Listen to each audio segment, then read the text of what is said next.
Le voy a compartir el informe médico que leí hace poco. La investigación descubrió que el 88% de pacientes que busca una segunda opinión luego de haber sido diagnosticado con una enfermedad, usualmente va a recibir un diagnóstico diferente. Por favor, preste atención a esta cifra que a mí me pareció extraordinariamente sorpresiva. 88% de personas que son diagnosticadas con una enfermedad, cuando buscan una segunda opinión médica, descubren de que fueron mal diagnosticadas. Observe eso. ¿Sabe por qué es importante? Porque este mismo informe de la Academia Nacional de Medicina de Estados Unidos descubrió que el 10% de las muertes muchas veces está relacionado con un mal diagnóstico. Esto representa aproximadamente entre 40,000 y 80,000 muertes al año. Insisto, por un mal diagnóstico. ¿Por qué les comparto esto? Porque creo que esto es una muy buena analogía de lo que sucede en nuestra vida en muchas otras áreas. La vida, como le he dicho en infinidad de veces, la vida es un compendio de cosas agradables y desagradables, de éxitos y de fracasos, de victorias y de derrotas, de risas y de lágrimas, etcétera. Pero cuando nosotros no sabemos tratar con las distintas partes de nuestra vida, usualmente vamos a deslizar. Y yo creo que la palabra del Señor nos da herramientas para evitar precisamente este tipo de estilo de vida donde comenzamos a deslizar en asuntos o en áreas donde Dios es tan claro acerca de cómo deberíamos de tratar muchos desafíos que enfrentamos en el día a día. ¿Cómo tratamos usualmente las enfermedades?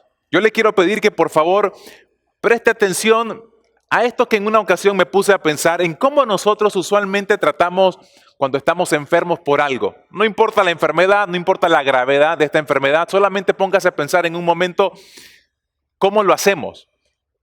Reflexioné, medité un poquito al respecto y creo que encontré 4 formas en las que a menudo tratamos esta crisis de salud. Me estoy refiriendo a crisis de salud para luego usarlo como ilustración para lo que sucede en muchas otras áreas de la vida. Número 1, tratamos las enfermedades a veces de forma extraña aprendiendo a convivir con ellas. Es decir, no las tratamos, simplemente adaptamos nuestro estilo de vida a la enfermedad que tenemos y sucede muchísimo. Es la gente que ya no quiere seguirse empastillando, es la gente que no quiere ir al doctor a pesar de que sabe que tiene una enfermedad, a pesar de que conoce una dolencia en alguno de sus miembros, pero por alguna razón ya no quiere seguirse tratando. Entonces decide aprender a vivir con el dolor. Esa es una forma en la que a veces enfrentamos la enfermedad. Número 2, lo hacemos tratando los síntomas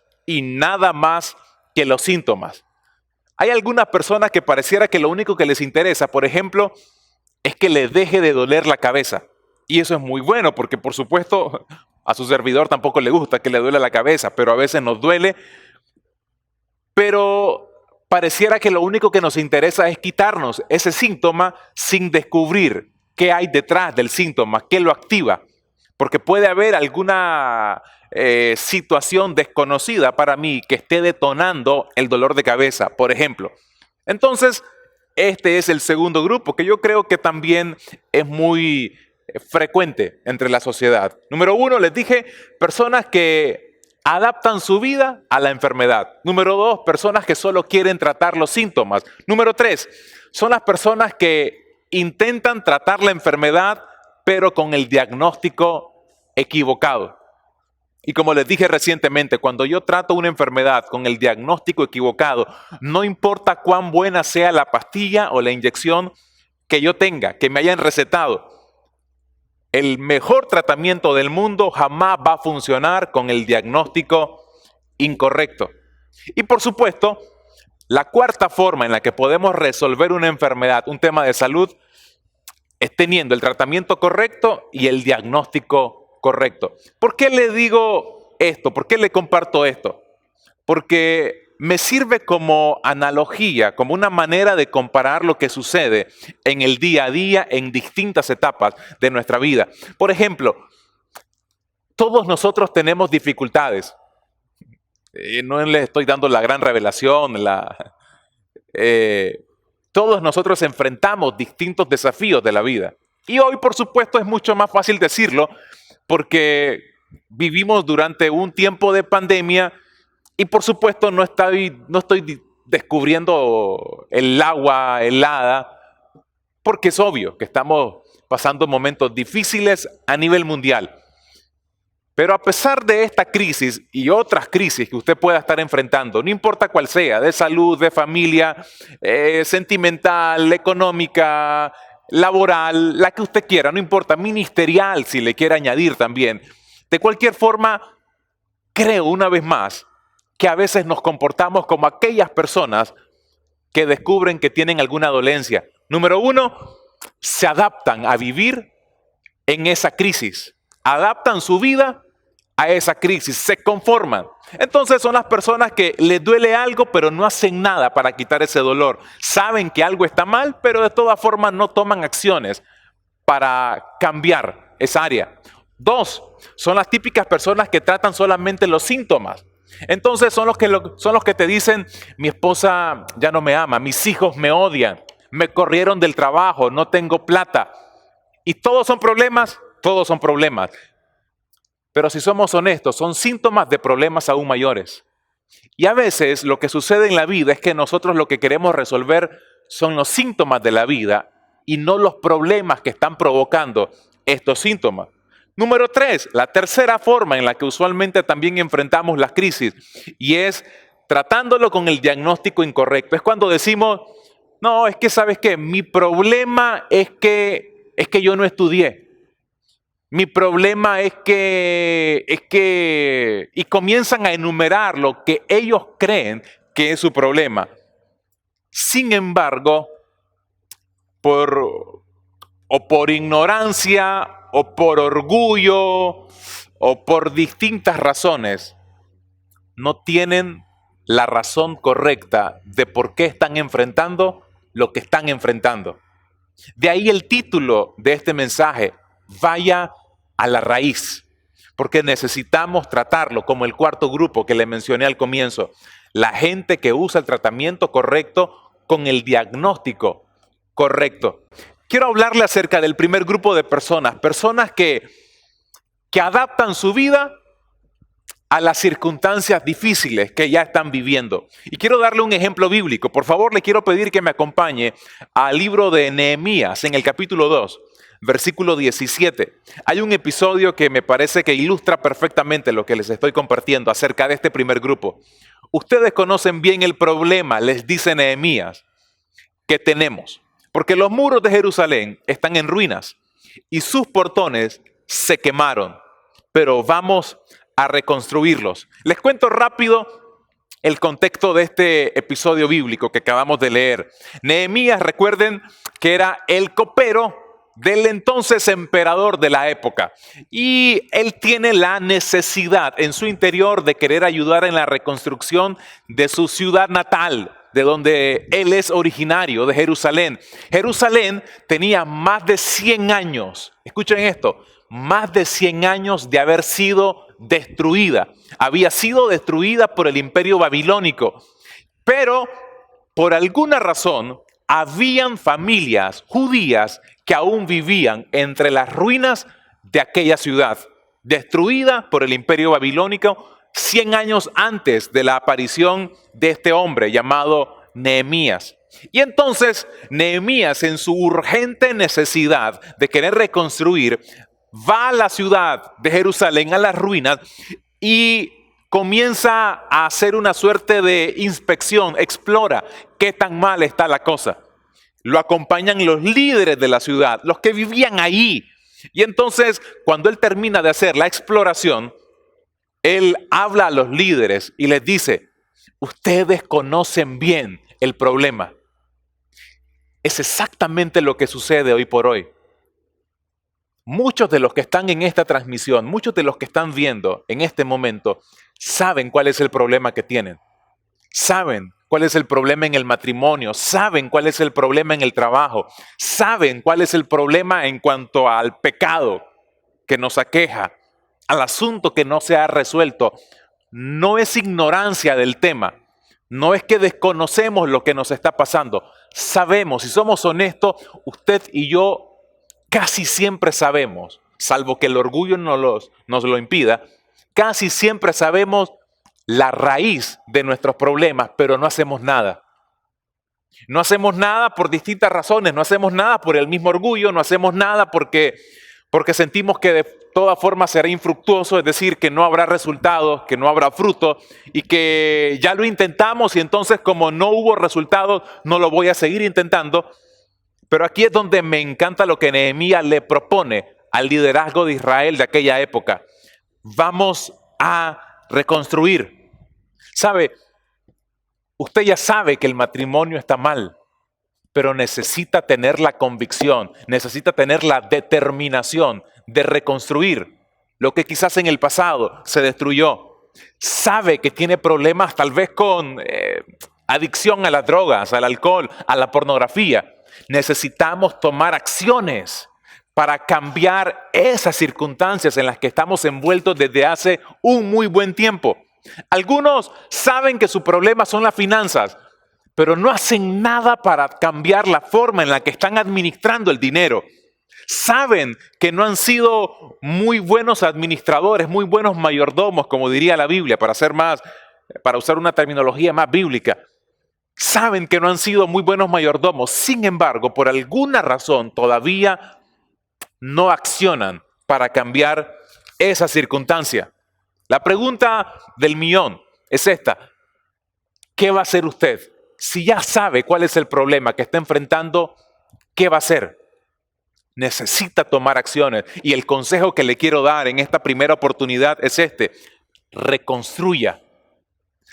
Haga las acciones que tenga que hacer, pero no adapte su vida a la crisis que está enfrentando. Se lo dije hace algunos mensajes, probablemente hace 2 o 3 meses, que muchas veces lo que hacemos nosotros es conformarnos. La palabra conforme, recuerde que le dije que se trata de aquello que toma la forma de.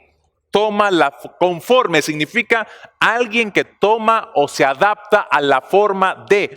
Y en las dificultades muchas personas viven conformes, se adaptan a esa crisis. El matrimonio está mal, así está mal, así voy a vivir, así voy a quedar. Con mis hijos no me llevo bien, bueno, ya estoy aprendiendo a tener que convivir con esa realidad. Yo tengo un problema serio con la droga. No, y es que mi problema siempre va a ser que tengo este asunto con el alcohol, que no puedo decir no, que no puedo dejar de mentir, que no puedo aquello. Pero no es razón suficiente, mi estimado. La palabra del Señor nos enseña que usted y yo tenemos dominio propio. Eso significa que tenemos la capacidad, investidos por el Espíritu Santo, para transformar la situación en la que nos encontramos, porque la voluntad de Dios es que nos vaya mejor de lo que nos encontramos en medio de la crisis o de la circunstancia. Segundo caso bíblico que le comparto. Hablamos de personas que se adaptan, pero número 2, hay personas que solo quieren tratar los síntomas de la dificultad que están enfrentando. Hay un caso muy conocido por la mayoría de ustedes, el caso de una mujer que fue encontrada en el acto de adulterio. Estaba metida en la cama con un hombre que no era su esposo. Los religiosos de la época la descubren en el acto, la toman a la fuerza y la exponen al público. Se la llevan a Jesús para probar las enseñanzas de Jesús y si acaso Jesús no se contradecía. Y por supuesto, para encontrar en Jesús alguien que respalde la sentencia que ellos ya tenían pensada. Y es que esa mujer muriera a pedradas, según la interpretación que ellos le daban a los actos de inmoralidad sexual. Noten esto, nosotros somos muy rápidos para reconocer los problemas en las otras personas, pero muy lentos para reconocer los propios. Se nos hace muy fácil reconocer síntomas. Hoy por hoy, hoy por hoy todos somos expertos, todos decimos, eso es COVID. No, eso no es COVID. Ese sí, ese no. Se nos hace fácil reconocer los síntomas de las enfermedades. Algunos tienen como esa especie de que se sienten doctores, y aunque tal vez nunca cursamos por una escuela de medicina, pero todos somos doctores ahora, porque todos sabemos que ese es el virus, ese no es el virus. Ese sí, lo mismo aplicamos cuando se trata de la vida en otras áreas. Eso es inmoralidad sexual, eso es adicción, eso es aquello, eso es lo otro. Mira, esta persona sufre de aquello otro. Se nos hace muy fácil reconocer los errores o los problemas de los demás, pero muy difícil para identificar los propios. ¿Y saben qué? La mujer evidentemente tenía un serio problema con la inmoralidad sexual, pero su mayor problema, ¿saben cuál era? No era únicamente que la habían encontrado en la cama con un hombre que no era su esposo. Su mayor problema es que no conocía de Jesús. Porque cuando yo no conozco de Jesús, el vacío de su presencia en mi vida me conduce a buscar maneras de saciar lo que solamente Cristo puede llenar. Y en el caso de esta mujer, ella lo hizo a través del sexo, pero muchas personas lo hacen de otras maneras. Lo quieren hacer a través de las drogas, a través de la pornografía, a través del alcohol. Lo quieren hacer a través de la ira, a través de la amargura, a través de la depresión. Personas que se sienten atrapadas por distintos sentimientos, emociones, intentando buscar o encontrar algo que solamente en Cristo se encuentra. Hay un caso muy puntual. Cristo le dijo a los religiosos de la época en Mateo 5, versículo 27. Moisés también dijo, no sean infieles en su matrimonio, pero ahora yo les aseguro que si un hombre mira a otra mujer con el deseo de tener relaciones sexuales con ella, ya fue infiel en su corazón. Cristo lo que les dijo es, ustedes siempre han considerado que el problema es únicamente acostarse con alguien que no sea tu cónyuge. Pero les voy a subir un poquito más el estándar. El tema no es solamente no acostarse con alguien que no sea tu cónyuge. El tema es que ni siquiera deberías de pensarlo por acá. Ni siquiera se te debería de cruzar la idea acá en la cabeza. Porque en el momento en que el acto sexual ya está aquí en la mente, en ese momento ya estás siendo infiel. Cuando das cabida para meditar y reflexionar acerca de todo lo que pudiera pasar con esa otra persona, entonces ya estás cometiendo la infidelidad, la inmoralidad. Él subió el estándar. Él dice, ¿sabes qué? El que te acostes con una mujer que no es tu esposa es un síntoma de algo que está mal en el corazón. La enfermedad está en el corazón. El acto sexual fue simplemente la manifestación de lo que ya sucedió primeramente aquí en el corazón. De ahí que cobra sentido cuando Cristo dijo en Mateo 15, verso 19, porque del corazón salen los malos pensamientos, los homicidios, los adulterios, la inmoralidad sexual, los robos, los falsos testimonios y las calumnias. ¿Se dan cuenta? Cristo siendo directo en este tema. Es del corazón que surgen cada una de estas situaciones.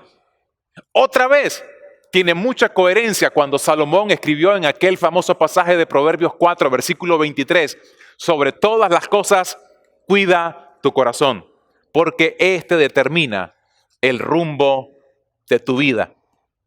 Vaya a la raíz.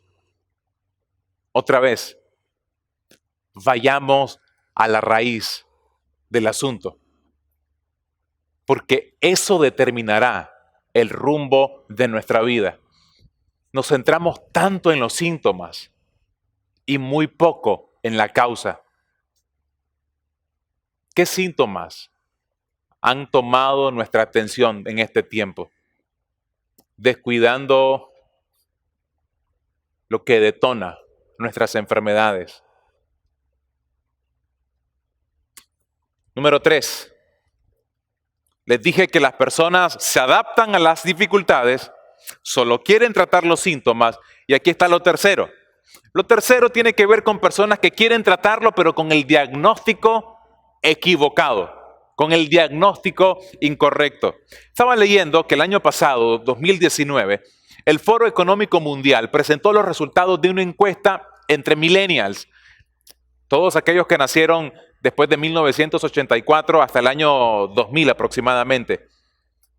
La encuesta fue realizada a 31,000 jóvenes con edades comprendidas entre los 18 y los 35 años, de 186 países. Es decir, es una encuesta bastante importante porque el resultado que arroja es bastante interesante. Se concluye que según este grupo de 31,000 personas, el mayor problema que afecta al mundo es el cambio climático, número 1, según ellos.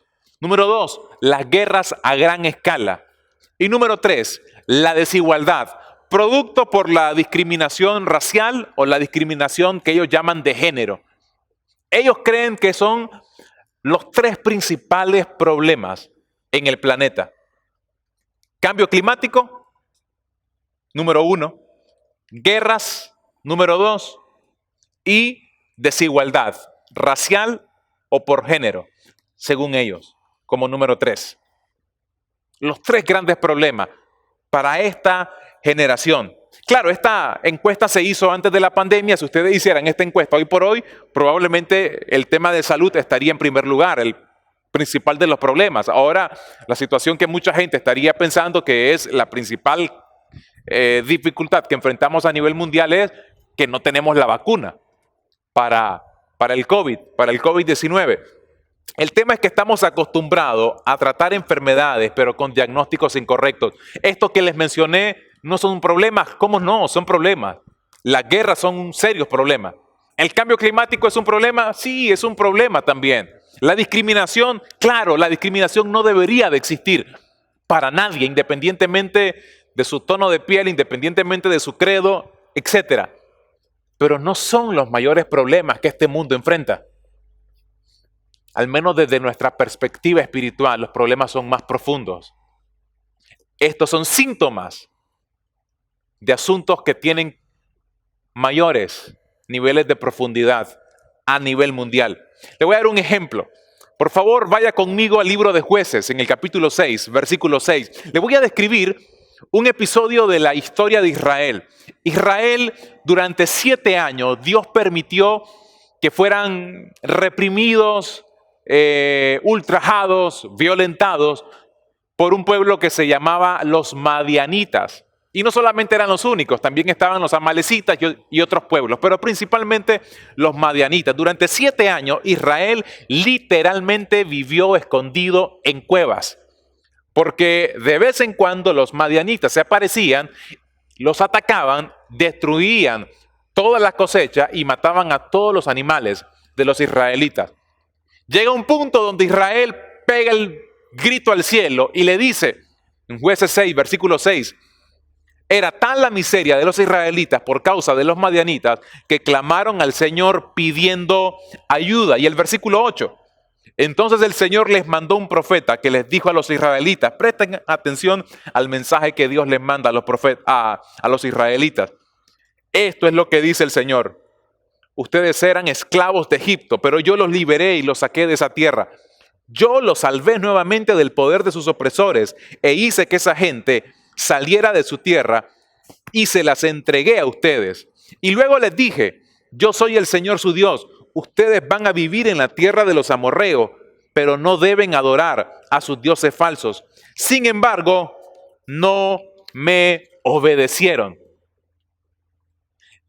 Para los israelitas, su problema, ¿cuál era? El diagnóstico de la situación que estaban viviendo, ¿cuál era? La violencia de los madianitas. Los madianitas no nos permiten vivir.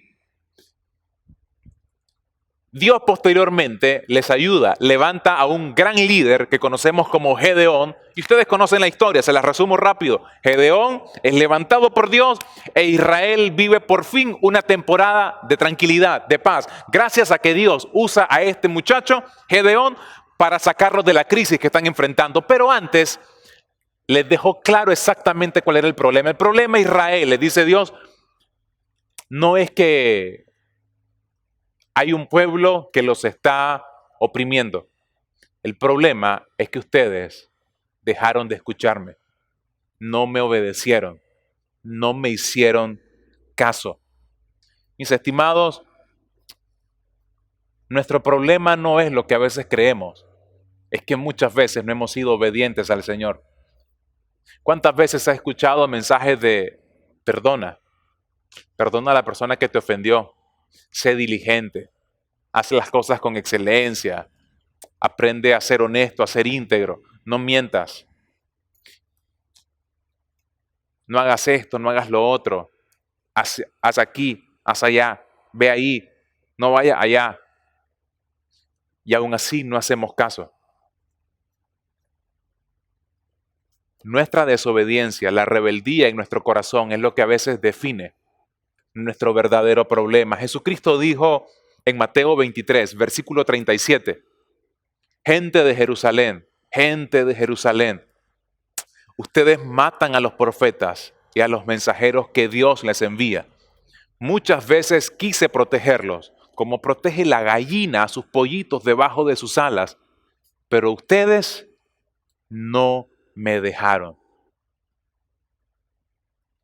¿Cuántas veces Dios ha querido ayudarnos, pero no lo dejamos? Porque hemos cerrado nuestros oídos.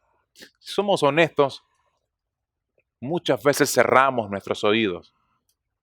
Podemos decir de la boca para afuera que estamos dispuestos a servir al Señor. Heme aquí, envíame a mí, yo estoy dispuesto. Y todo lo que decimos de forma muy religiosa. Yo vengo de estar en la iglesia desde que soy un niño.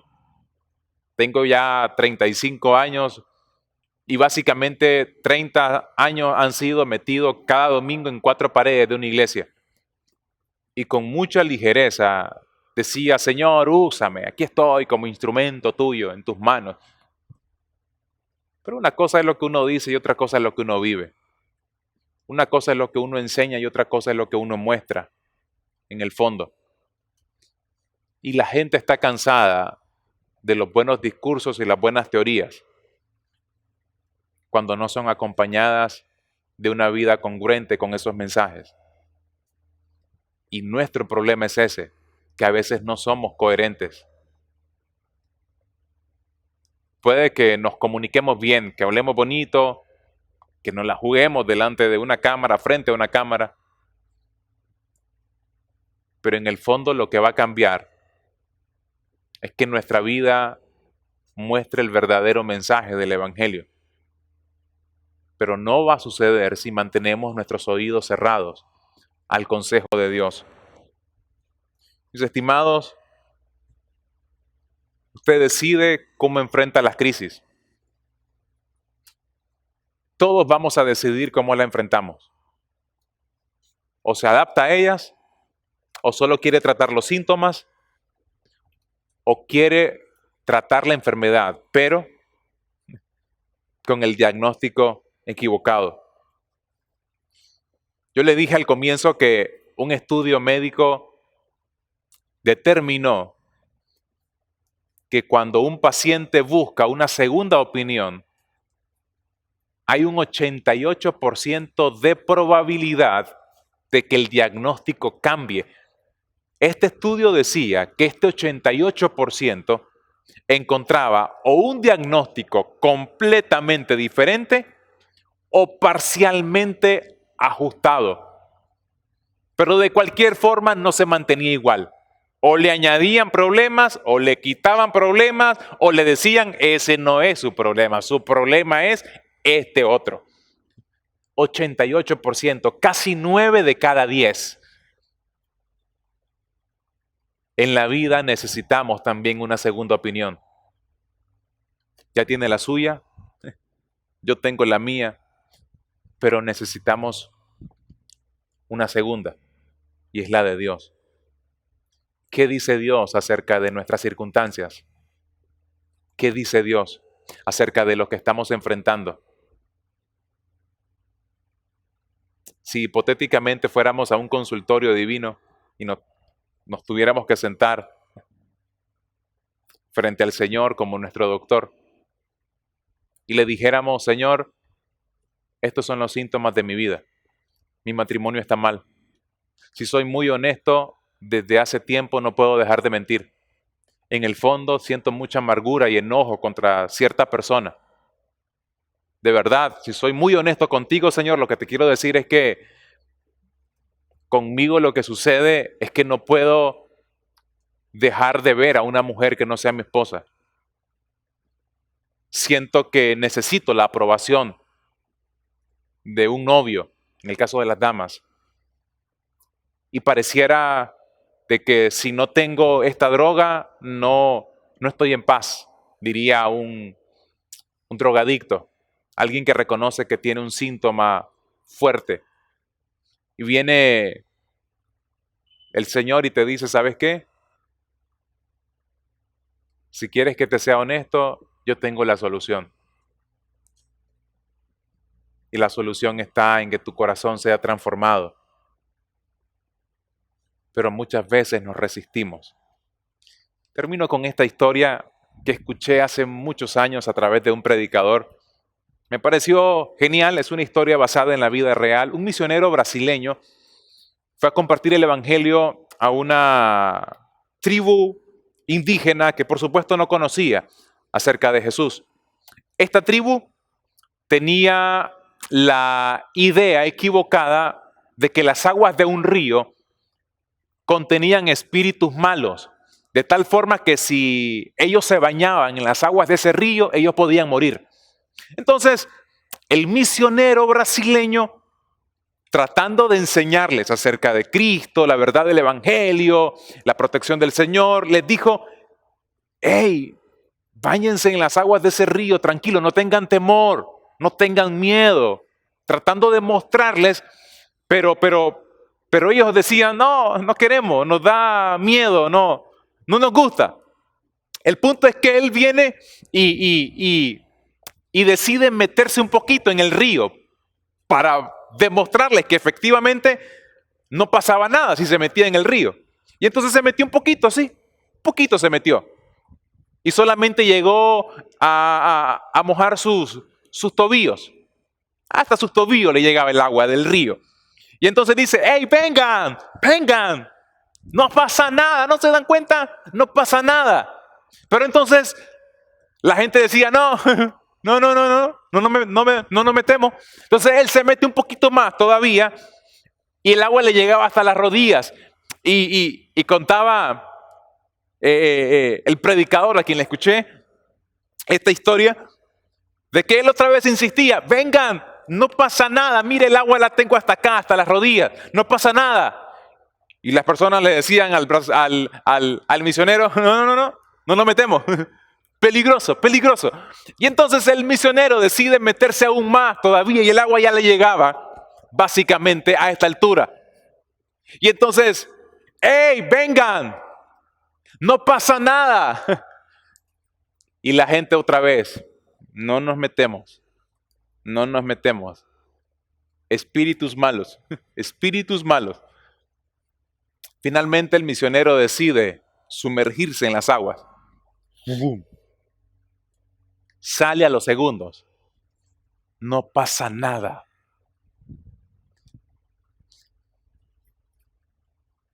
Cristo resucitó a la hija de Jairo, ¿recuerdan? Pocos minutos después que ella murió. No le creyeron. Cristo resucitó. ¿Recuerdan al hijo de la viuda de Naín? Un día de muerto. No le creyeron. Resucitó a Lázaro. 4 días de muerto. No le creían. Se tuvo que meter él mismo en la muerte. Y 3 días después aparecer para decirnos, yo soy la resurrección y la vida. El que cree en mí, aunque esté muerto, vivirá. necesitamos creer que el Señor realmente tiene un buen plan para nosotros.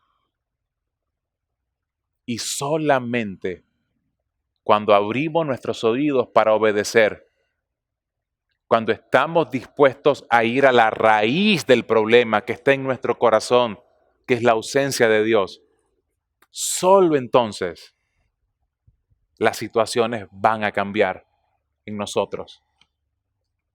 Mi estimado y mi estimada, no quisiera despedir esta transmisión sin darle una oportunidad, un tiempo, un espacio para que podamos reflexionar y decirle al Señor, Señor, examíname. ¿Recuerdan a David que constantemente en el libro de los Salmos él escribía este tipo de oraciones? Examina mi corazón. Examíname y mira si hay en mí aún pecado, Señor. Incluso aquellos pecados que me son ocultos, porque hay situaciones que no son ocultas. Quizás no me doy cuenta, pero efectivamente el enojo es un problema mío. Quizás no me doy cuenta, pero estoy en una condición de depresión. Quizás no me doy cuenta, pero soy adicto. Creo dominar el hábito, pero soy adicto. Quizás no me doy cuenta, pero mi matrimonio se está yendo al precipicio porque en mi terquedad me niego a reconocer que yo tengo un problema serio y que está afectando mi matrimonio, mis hijos, mi familia en general. Necesito ir a la raíz y la raíz está en mi corazón. Y el corazón solamente puede cambiar en la medida que lo rindo al Señor. Por eso, Salmo 51, David dijo, un corazón contrito y humillado, el Señor jamás desprecia. Es mostrarnos tal cual somos, mi estimado, sin mayores aspiraciones o ambiciones, sin tratar de dar una imagen X o Y. Yo no soy más espiritual porque dé la imagen de serlo. Una vez les dije esto, Dios no bendice lo que yo finjo ser. Dios no bendice lo que yo finjo ser. Si una de las cosas que creo que Dios más admira es lo auténtico que podamos ser delante de Él y reconocer nuestros verdaderos problemas, nuestros verdaderos errores, la raíz de nuestras situaciones, de nuestras condiciones, con total honestidad, con total transparencia, desnudar nuestra alma, nuestro corazón delante de Él y poder decirle, a ver Señor, ayúdame en esto. Realmente sí reconozco que tengo este problema. Lo demás son síntomas que se pueden ir si yo trato la raíz del asunto. Vaya a la raíz. Y la forma en que lo hacemos es rindiendo nuestro corazón al Señor. Haga esta oración aquí, en este mismo momento, conmigo. ¿Le parece? Dígale, Señor Jesús, reconozco que soy pecador. Reconozco que he pecado. Y me arrepiento con todo mi corazón. No me justifico, simplemente reconozco mi pecado. Pero también reconozco que tú eres bueno. Y que en tu gracia tú me vas a ayudar. Escribe mi nombre en el libro de la vida. Quiero reconciliarme contigo. De ti vine y a ti quiero regresar. Te reconozco como mi Señor y mi Salvador. En el nombre de Cristo Jesús. Amén. La Biblia nos enseña que cuando usted le entrega su vida al Señor, ¿sabe qué sucede? Que es una nueva criatura. No significa que los problemas ya cambiaron. A la vuelta y capaz se incrementan. Pero el tema es que la transformación importante comienza en el interior y luego se va a manifestar en la medida en que la voluntad de Dios comienza a actuar en lo externo. Eso es lo importante. Yo sé que a nosotros nos preocupa lo externo, porque es lo externo lo que nos angustia. Pero Dios está más interesado que en nuestra comodidad, en la formación de nuestro interior, de nuestro carácter. Así que tenga tiempo, tenga paciencia y permita que el Señor actúe conforme a sus propósitos en su vida.